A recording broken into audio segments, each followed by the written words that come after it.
선영은 결혼한 지 30년이 된 60대 중반의 여성입니다. 남편 김현수와 함께 작은 아파트에서 조용히 살고 있었죠. 외부에서는 그들이 평범하고 안정된 부부로 보였습니다. 하지만 그 평화로운 겉모습 뒤에는 말 못할 고통이 숨겨져 있었습니다. 몇 년 전부터 선영은 몸의 이상 신호를 느꼈습니다. 잦은 피로와 무기력, 그리고 점점 잦아지는 통증이었죠. 병원을 찾아가야 했지만 김현수는 그냥 피곤한 거다라며 대수롭지 않게 넘겼습니다. 치료를 권하거나 병원비를 걱정하는 모습도 없었습니다. 그럴 때마다 선영은 마음속 깊이 불안을 키워갔습니다. 여보, 나 좀 이상한 것 같아. 병원 좀 가보고 싶어. 그렇게 조심스럽게 말을 꺼내도 김현수는 짜증 섞인 목소리로 대답했습니다. 야, 또 그런 소리야? 돈도 없는데 무슨 병원이고. 그냥 좀 쉬면 나아질 텐데. 선영은 남편의 말을 이해하려 노력했지만 그의 무관심과 차가운 태도는 점점 그녀를 외롭게 만들었습니다. 가족을 위한 가장이라는 이름 아래 김현수는 자신의 역할만 강조할 뿐 선영의 고통에는 눈길조차 주지 않았습니다. 밤이면 선영은 침대에 누워 숨죽인 채 몸 상태를 느꼈습니다. 아픈 곳을 손으로 더듬으며 혼잣말을 했습니다. 이대로 괜찮을까? 내가 이렇게 아프면 누가 돌봐줄까 불안히 꼬리를 물었지만 그 누구에게도 말할 수 없었습니다. 가족 모임에서도 선영은 점점 말을 아꼈습니다. 자식들과 만날 때도 그녀는 힘든 내색을 하지 않았습니다. 한편 김현수는 겉으로는 바쁜 사업가처럼 행동했습니다. 집에 들어오는 시간은 점점 늦어졌고 돈 걱정에 시달리는 선영에게는 늘 사업 때문에 힘들다는 말만 남겼습니다. 하지만 선영은 눈치챘습니다. 병원비는커녕 필요한 돈이 왜 항상 부족한지, 그리고 남편이 무언가를 숨기고 있다는 느낌을 지울 수 없었습니다. 선영은 가끔 거울 앞에 서서 자신을 바라보았습니다. 거울 속의 얼굴은 예전보다 훨씬 고단해 보였습니다. 그녀는 잠시 눈을 감고 속으로 다짐했습니다. 이대로 무너지면 안 돼. 나를 지켜야 해. 하지만 현실은 너무나 냉혹했습니다. 남편의 무관심, 자식들의 개조차 이해받지 못하는 고독감. 선영은 이제 막 위험의 조짐을 느끼기 시작했습니다. 그날 밤 그녀는 조용히 눈물을 흘렸습니다. 누구에게도 알리지 못한 오직 자신만 아는 깊은 슬픔과 불안을 안고 말입니다. 선영의 병세는 점점 악화되었습니다. 하지만 김현수는 병원비를 대는 대신 자신의 사업에 돈을 쏟아부었고 결국 사업비용 명목으로 병원비를 탕진하기 시작했습니다. 야, 병원비가 왜 그렇게 많이 든다고? 사업이 힘든데 그걸 감당할 수가 있겠어? 김현수는 선영의 걱정을 무시하는 듯한 태도를 보였습니다. 선영이 아픈 몸을 이끌고 병원을 찾을 때면 그는 늘 바쁘다며 따라오지 않았습니다. 선영은 혼자 병실에서 기다리는 시간이 가장 괴로웠습니다. 의사와 간호사들의 친절한 말투도 그 깊은 외로움을 채워주지는 못했습니다. 고통과 불안 속에서 홀로 견뎌내야 하는 현실이 가혹했습니다. 그러던 어느 날 선영은 우연히 남편의 핸드폰에서 자신 몰래 주고받은 메시지를 발견하게 되었습니다. 낯선 여성과 나누는 다정한 대화였고 그 여자는 분명 사업 관련 직원이 아니었습니다. 마음이 무너져 내리는 순간이었습니다. 사업이 힘들다는 말은 거짓말이었구나. 내가 아플 때 뒤에서 이렇게까지 하는 거였어? 분노와 배신감이 복잡하게 얽혀 심장이 두근거렸습니다. 눈물이 저절로 흘렀지만 소리 내 울 수 없었습니다. 며칠 후 선영은 조용히 자식들에게 연락을 했습니다. 그동안 병을 숨기고 참고 살아왔지만 이제는 더 이상 혼자 감당하기 힘들었기 때문입니다. 나 좀 힘들어. 너희도 알아줬으면 해. 그러나 자식들의 반응은 차가웠습니다. 엄마, 아빠가 그렇게까지 힘든데 왜 이제야 얘기해? 우리가 다 해줄 수는 없어. 그렇게 등 돌리는 목소리만 들렸습니다. 그 순간 선영은 비로소 깨달았습니다. 자신이 누구에게도 의지할 수 없는 외로운 존재라는 사실을. 남편은 거짓으로 사업 비용을 핑계 삼아 병원비를 빼돌렸고 자식들은 이해보다 부담을 느끼고 있었습니다. 선영의 마음은 점점 무거워졌습니다. 이렇게 외로운 나에게 과연 희망이 있을까? 그러나 그녀는 자신에게 속삭였습니다. 아직 끝난 게 아니야. 나도 나답게 살 권리가 있어. 그렇지만 현실은 그녀를 가만두지 않았습니다. 남편 김현수는 점점 더 집에 들어오는 시간이 늦어졌고 선영에게는 점점 냉담한 태도를 보였습니다. 그리고 소문이 퍼졌습니다. 그가 바람을 피우고 있다는 것. 선영은 그 소식을 믿고 싶지 않았지만 차츰 그녀의 주변 사람들조차 그 사실을 인정하기 시작했습니다. 이젠 진짜 아무도 내 편이 없구나. 깊은 절망이 그녀를 집어삼켰습니다. 밤이면 늘 혼자 앉아 텅 빈 거실을 바라보며 선영은 속으로 울었습니다. 아프고 외로운 몸으로 자신이 믿었던 가족에게 배신당한 상처가 아직도 생생했습니다.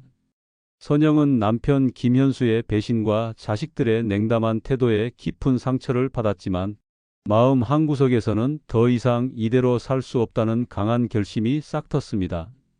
아픈 몸으로도 자신만의 삶을 찾아야 한다고 생각했습니다. 이번 달 병원비 어떻게 할 거냐? 어느 날 집에 늦게 들어온 현수가 묻자 선영은 냉정하게 답했습니다. 내가 알아서 할게. 더 이상 내 도움 필요 없어. 내가 병원비 대신 사업 비용에 쏟아붓고 바람까지 피웠잖아.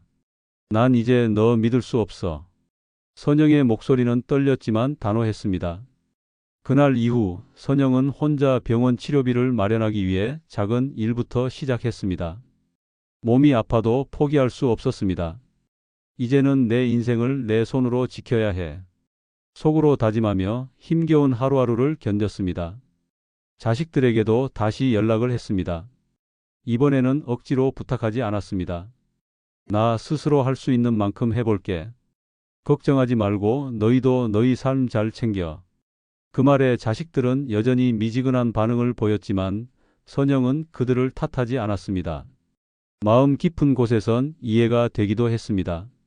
각자의 삶이 있는 걸 알기에 더 이상 기대하지 않기로 했습니다. 선영의 하루는 바쁘고 고단했습니다. 병원 치료와 간단한 일, 집안일을 병행하면서도 한순간도 멈추지 않고 움직였습니다. 때론 몸이 말을 듣지 않아 눈물이 났지만 다시 일어섰습니다. 혼자서도 괜찮아. 내가 할 수 있어. 스스로에게 속삭이며 작은 성취를 하나씩 쌓아갔습니다. 주변 사람들의 눈빛도 달라지기 시작했습니다. 어느 가게 주인은 아주머니 오늘도 힘내세요. 라고 다정하게 인사했고 병원 간호사는 선영 씨 점점 좋아지시네요. 라며 격려했습니다. 그런 작은 말 한마디가 선영에게는 큰 힘이 되었습니다.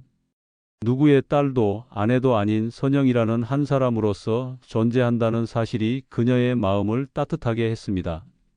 그러나 현실은 여전히 녹록지 않았습니다. 김현수는 사업 실패로 점점 더 냉담해졌고 바람둥이 행각도 거침없었습니다. 선영은 그의 거짓과 배신에 분노를 느끼면서도 자신을 지키기 위해 묵묵히 참고 견뎠습니다. 야, 나한테 뭔데 그렇게 버티냐? 현수가 날카롭게 물었지만 선영은 담담하게 말했습니다. 내가 뭐라 하든 난 내 길을 갈 거야. 그 말은 김현수에게 큰 충격이었지만 선영은 그 반응에 개의치 않았습니다. 그녀의 마음속에는 새로운 삶에 대한 희망과 용기가 점점 커져가고 있었습니다. 밤이 되면 선영은 가만히 혼자 앉아 오늘 하루를 돌아보았습니다. 몸은 여전히 약했지만 마음만은 강해졌다는 걸 느꼈습니다. 이제 시작이야. 나는 다시 일어설 거야.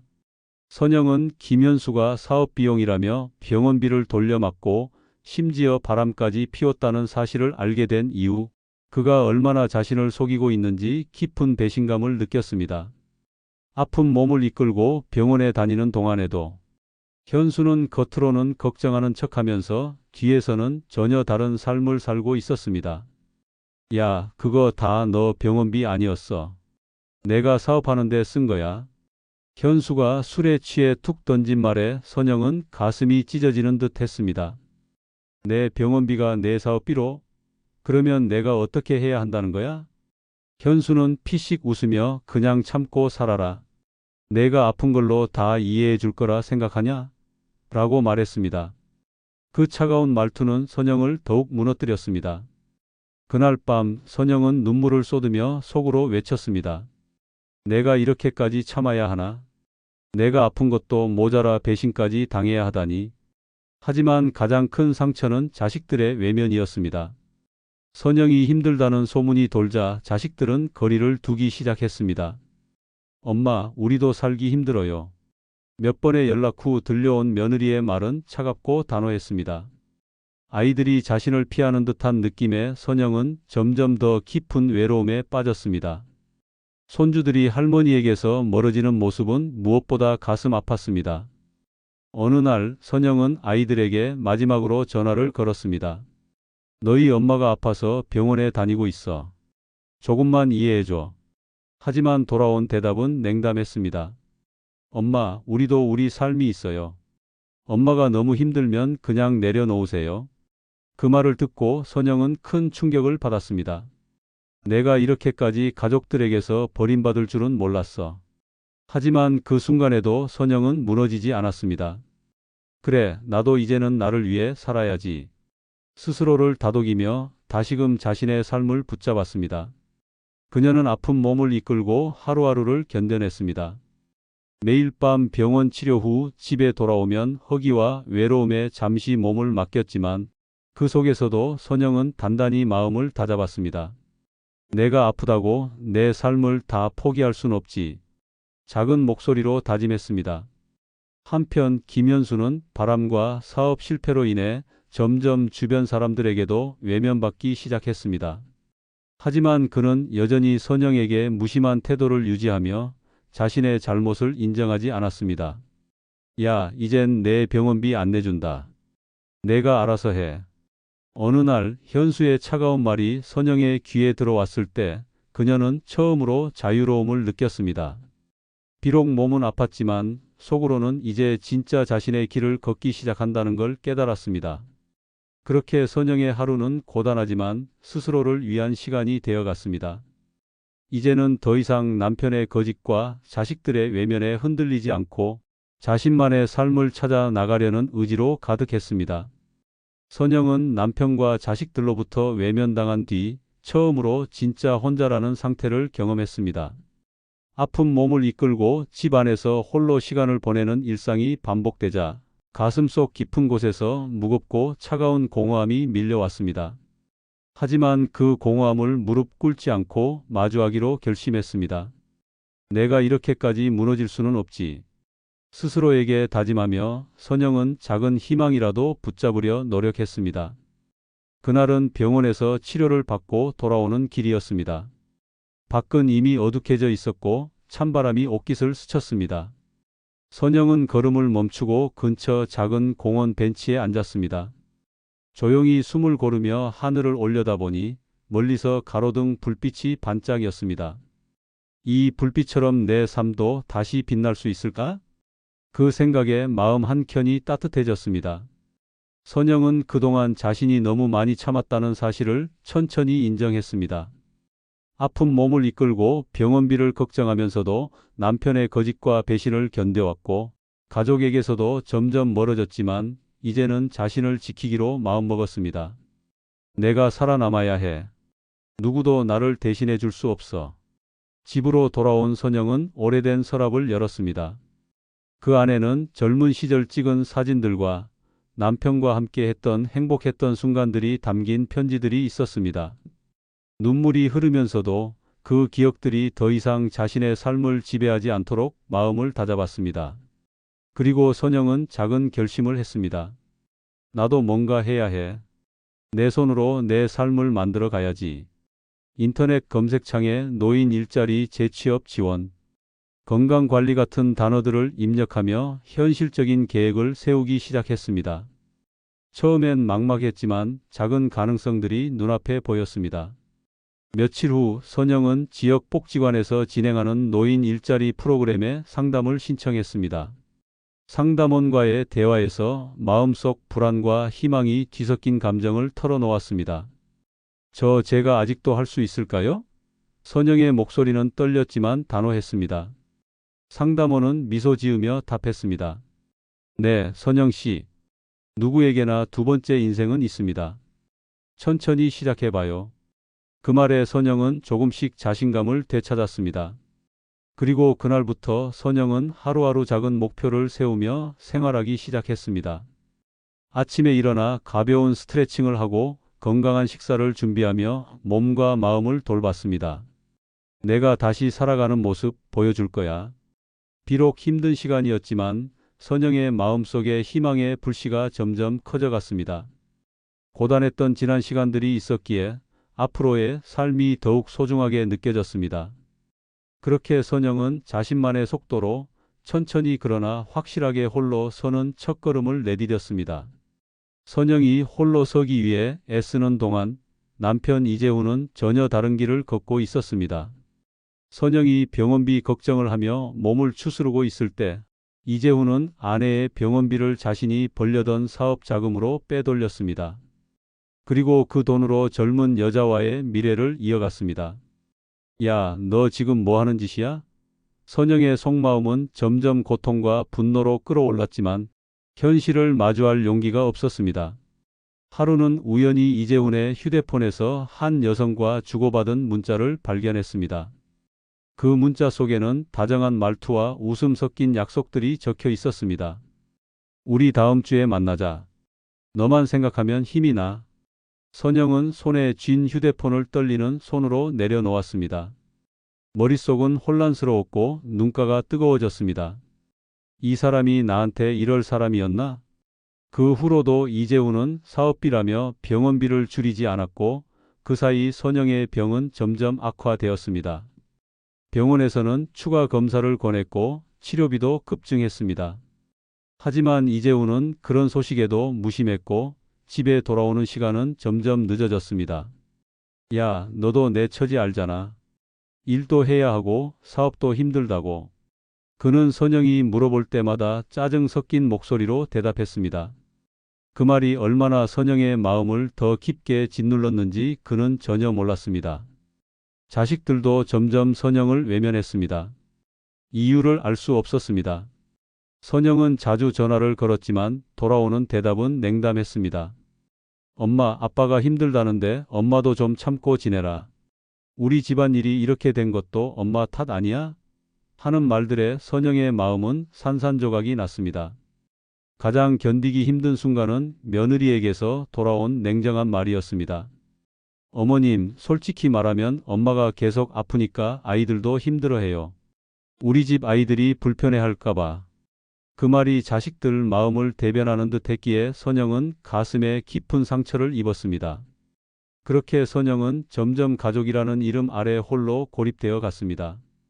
아픈 몸과 외로움이 함께 밀려올 때마다 이재훈의 배신과 자식들의 냉담함이 머릿속에서 지워지지 않았습니다. 이젠 정말 아무도 믿을 수 없나? 그 생각에 눈물이 흘렀지만 선영은 다시 일어설 힘을 겨우 모았습니다. 자신을 짓밟았던 그 모든 배신을 딛고 다시 세상을 마주할 용기를 찾기로 마음먹었습니다. 그렇게 선영의 진짜 싸움은 이제부터 시작이었습니다.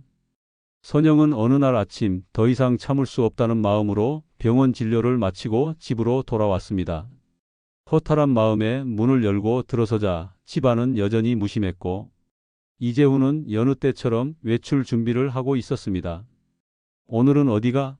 선영이 조심스레 물었습니다. 신경 꺼. 이재훈은 냉담하게 답하며 대수롭지 않게 문을 닫고 나갔습니다. 선영은 깊은 한숨을 내쉬며 자신만의 시간을 가지려 했지만 병원비와 집안일, 아픈 몸이 그녀를 무겁게 눌렀습니다. 그러다 문득 오래전부터 마음 한켠에 품고 있던 생각이 떠올랐습니다. 내가 나를 위해 살아야겠다. 그날부터 선영은 가까운 복지관에서 운영하는 노인 취업 프로그램에 등록했습니다. 나이 들었다고 기회를 놓칠 수 없다는 생각에 불안과 설렘이 뒤섞였습니다. 선영 씨 환영합니다. 천천히 시작해 보세요.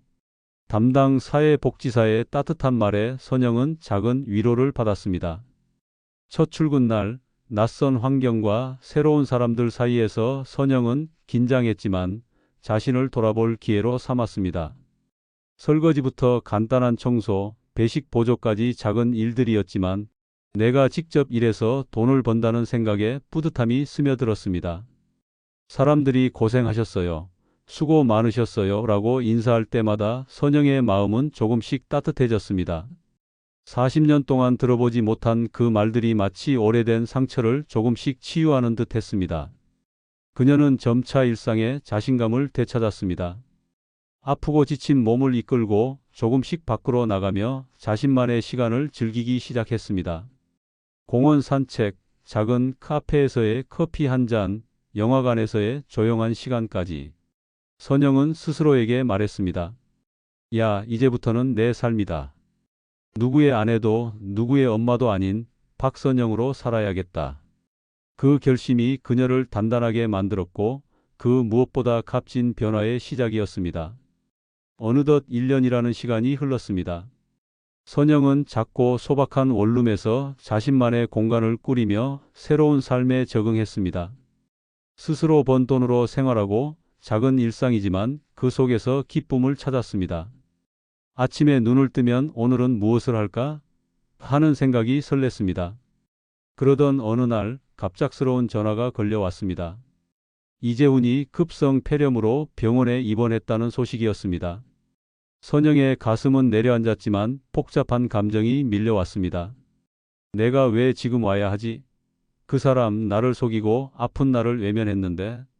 하지만 오래 묻어둔 책임감이 발목을 잡았습니다. 선영은 깊은 숨을 쉬고 병원으로 향했습니다. 병실 문을 열었을 때 쇠약해진 이재훈의 모습이 눈에 들어왔습니다.